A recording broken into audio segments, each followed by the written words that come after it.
नमस्कार, click India देख रहे हैं आप और मैं हूं आपके साथ राजीव सिंह। 2 बार भारत के प्रधानमंत्री रहे मनमोहन सिंह का अंतिम संस्कार पूरे राजकीय सम्मान के साथ आज कर दिया गया।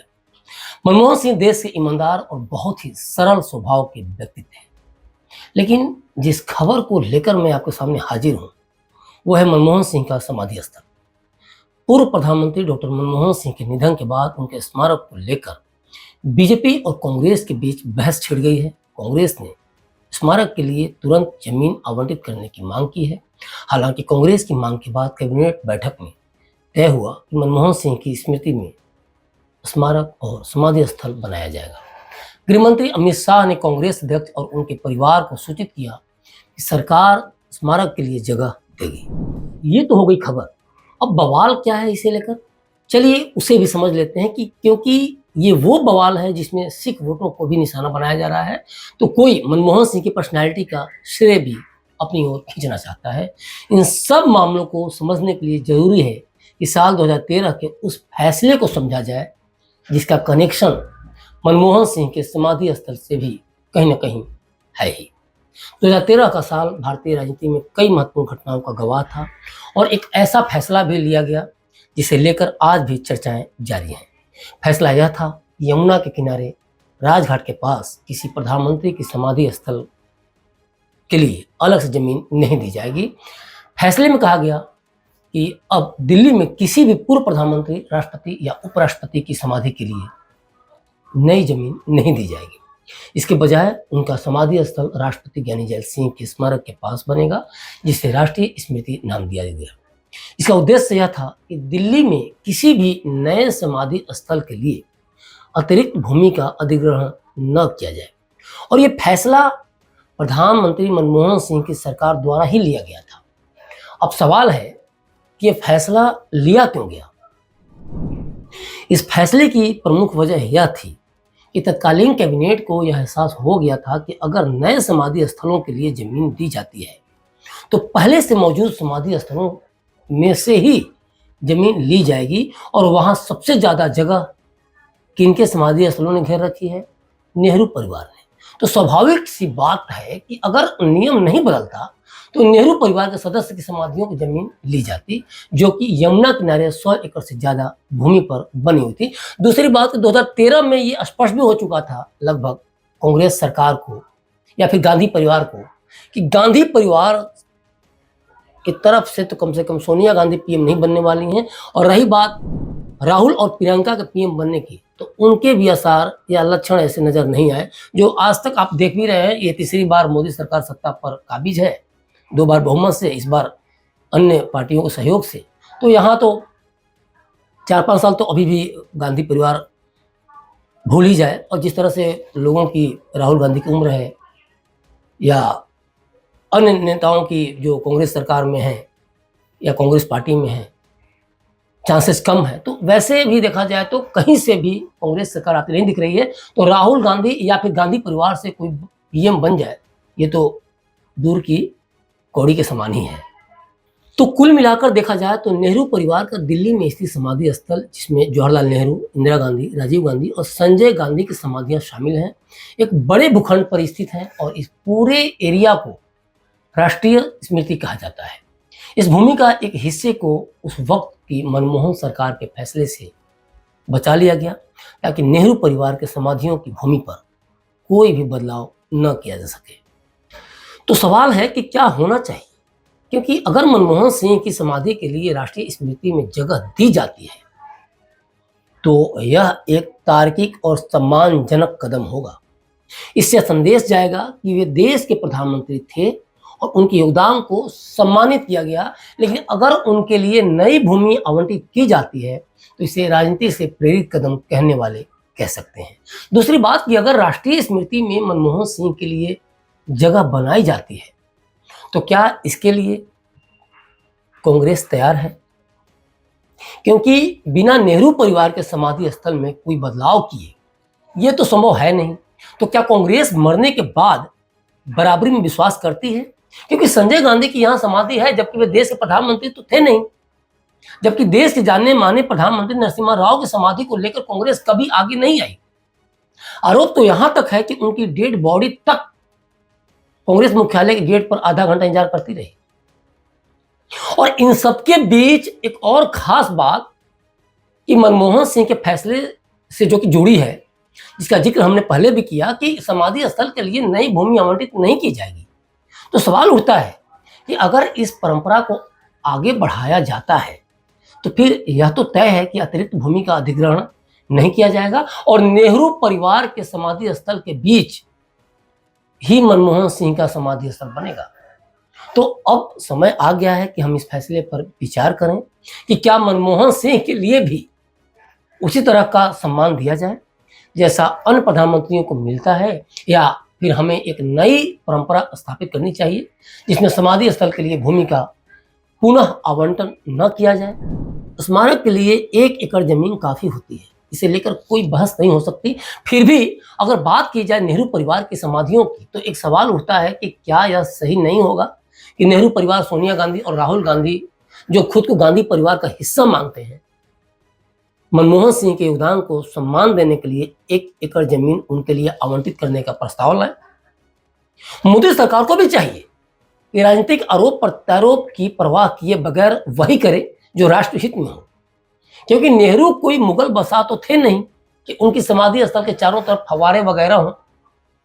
लोकतांत्रिक सरकार के प्रधानमंत्री थे नेहरू जी, और यही कारण है कि नेहरू परिवार ने यमुना किनारे जो 100 एकड़ सरकारी जमीन घेर रखी है, वह सार्वजनिक रूप से एक विवाद का कारण बनी हुई है। मनमोहन सिंह भारतीय राजनीति के एक अहम और सम्मानित चेहरा हैं।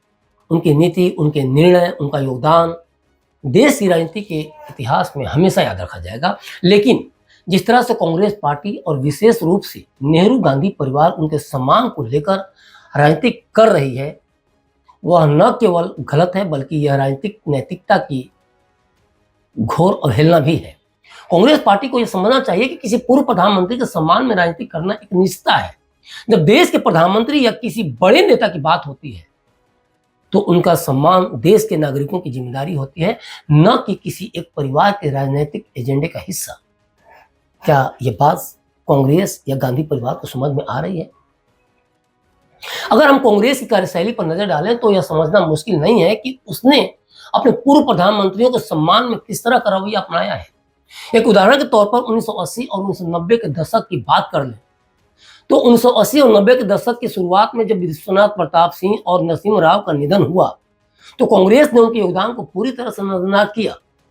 How PV Narasimha Rao made history किताब के हवाले से हिंदुस्तान टाइम्स की रिपोर्ट कहती है कि राव की मृत्यु के बाद उनका तिरंगे में लिपटा पार्थिव शरीर आधा घंटा कांग्रेस ऑफिस के बाहर खड़ा रहा, मगर कांग्रेस मुख्यालय के गेट नहीं खुले। सोनिया गांधी और अन्य कांग्रेसी नेताओं ने उन्हें बाहर आकर श्रद्धांजलि दी और तब शव हैदराबाद में उनके जन्मस्थल की ओर रवाना कर दिया गया। 1990 में जब विश्वनाथ प्रताप सिंह का निधन हुआ तो कांग्रेस सरकार ने लोकसभा में सिर्फ 140 सेकंड में शोक संदेश पढ़कर उस नेता को निपटा दिया। इससे भी चौंकाने वाली बात यह थी कि नरसिम्हा राव के निधन पर तो शोक संदेश इससे भी छोटा था। इन नेताओं के योगदान को पूरी तरह से नजरअंदाज करना और इतना छोटा शोक संदेश देना यह दर्शाता है कि कांग्रेस पार्टी की नज़र में उनके योगदान का कोई महत्व नहीं था। और वहीं जब नेहरू गांधी परिवार के किसी सदस्य का निधन होता है तो कांग्रेस पार्टी की न केवल पूरी कार्य समिति बल्कि लोकसभा में भी उनकी उपलब्धियों पर घंटों भाषण दिए जाते हैं। उनके योगदान को लेकर संसद में गहरे शब्दों में श्रद्धांजलि दी जाती है और उनकी कड़ी मेहनत को सराहा जाता है। यह असमानता भारतीय राजनीति की एक बहुत बड़ी समस्या है जो कभी भी नहीं सुलझाई गई। चाहे हम इंदिरा गांधी की शहादत की बात करें या राजीव गांधी के योगदान पर दिए गए भाषण, कांग्रेस ने हमेशा अपने परिवार के नेताओं के प्रति इस प्रकार का विशेष सम्मान दिखाया है। लेकिन यह सम्मान केवल कुछ चुनिंदा नेताओं के लिए ही क्यों होना चाहिए? क्या अन्य नेताओं का योगदान इतना मामूली था कि उनकी श्रद्धांजलि के लिए दो शब्द भी नहीं बोले गए? कई सवाल हैं जो एक गंभीर राजनीतिक चिंता की तरफ हमें इशारा करते हैं, आप देखने के लिए बाध्य करते हैं। पूर्व राष्ट्रपति प्रणब मुखर्जी की बेटी शर्मिष्ठा मुखर्जी अगर अपने पिता और कांग्रेस शासन काल में वित्त मंत्री और भारत के राष्ट्रपति पद को सुशोभित कर चुके प्रणब मुखर्जी के साथ कांग्रेस के डबल स्टैंडर्ड पर विफल जाती हैं तो ये यूं ही नहीं है। प्रणब दा ने अपना पूरा जीवन निष्ठा के साथ कांग्रेस को समर्पित कर दिया और पार्टी को एक नई ऊंचाई पर ले गए। पार्टी के अंदर उनकी छवि एक थिंक टैंक की थी, लेकिन इन सबके बावजूद उनकी बेटी शर्मिष्ठा को कहना पड़ रहा है कि 2020 में उनके पिता प्रणब मुखर्जी के निधन के बाद कांग्रेस ने शोक सभा तक आयोजित नहीं की, जबकि पूर्व राष्ट्रपति के आर नारायण के निधन पर CWC की बैठक बुलाएगी, यानी कि कांग्रेस कार्य समिति की बैठक बुलाएगी, जिसका शोक संदेश उनके पिता ने ही तैयार किया था। शर्मिष्ठा ने कहा कि कांग्रेस ने हमेशा गांधी परिवार के बाहर के नेताओं को नजरअंदाज किया।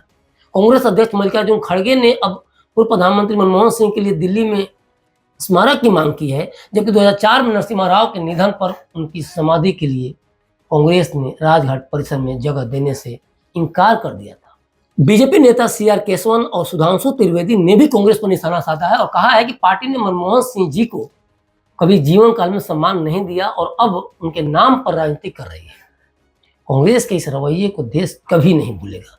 ये आरोप प्रत्यारोप है पार्टी के नेताओं के, लेकिन कहीं ना कहीं कांग्रेस के इस रवैये पर सवाल तो खड़े हो ही रहे हैं। कैबिनेट के तुरंत बाद गृह मंत्री आदरणीय अमित शाह जी ने कांग्रेस के अध्यक्ष आदरणीय मल्लिकार्जुन खड़गे जी को यह कन्वे किया कि सरकार स्मारक बनाने के लिए निर्णय ले चुकी है और अब जमीन का अधिग्रहण, ट्रस्ट का बनना और जमीन का ट्रांसफर जैसी प्रक्रियाएं पूर्ण होने के बाद जो समय लगेगा उसके द्वारा यथोचित और यथाशीघ्र यह कार्य किया जाएगा।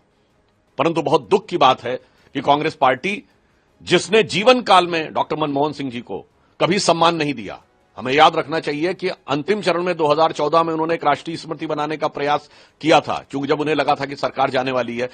जिन्होंने अपने जीवन काल में कभी डॉक्टर मनमोहन सिंह को सम्मान नहीं दिया, आज उनकी मृत्यु के बाद भी वह उनके सम्मान के ऊपर सियासत करते नजर आ रहे हैं। यह बहुत दुखद है। तो जो हमने अभी चर्चा की उसमें साफ समझ में आ रहा है कि कांग्रेस का डबल स्टैंडर्ड है क्या। राष्ट्रीय नेताओं की समाधियों के लिए यमुना तट पर जो 245 एकड़ सरकारी जमीन निर्धारित की गई है, आरोप है कि उसमें से 150 एकड़ से ज्यादा तो अकेले इस परिवार ने घेर रखी है। यही नहीं, यहां तक कि संजय गांधी तक को भी समाधि स्थल के लिए जगह मिल गई, जिसके बारे में हमने पहले भी जिक्र किया।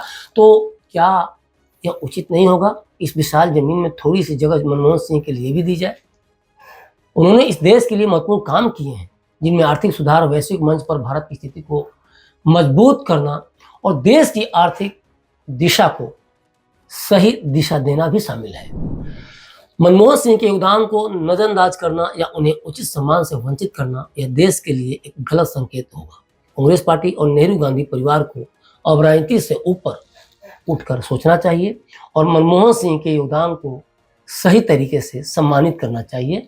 उनकी समाधि के लिए एक कोना यमुना तट पर देने से यह संदेश जाएगा कि हर प्रधानमंत्री का योगदान महत्वपूर्ण है और उनकी सम्मानित स्मृति के लिए हर देशवासी का समर्थन और सम्मान होना चाहिए। बहरहाल कांग्रेस क्या करती है, क्या गांधी नेहरू परिवार का जो समाधि स्थल है उसमें से 1 एकड़ या जो भी थोड़ी बहुत जमीन है मनमोहन सिंह जैसे अति प्रतिष्ठित 2 बार के PM, अति लोकप्रिय नेता को समाधि स्थल की जमीन आवंटित करती है, देती है या कोई प्रस्ताव लाती है ताकि सरकार इस पर अमल कर सके? ये देखने वाली बात होगी। बहरहाल आपकी क्या प्रतिक्रिया है इस पूरी खबर पर, हमें कमेंट बॉक्स में कमेंट कर जरूर बताएं और बने रहें क्लिक इंडिया के साथ। शुक्रिया।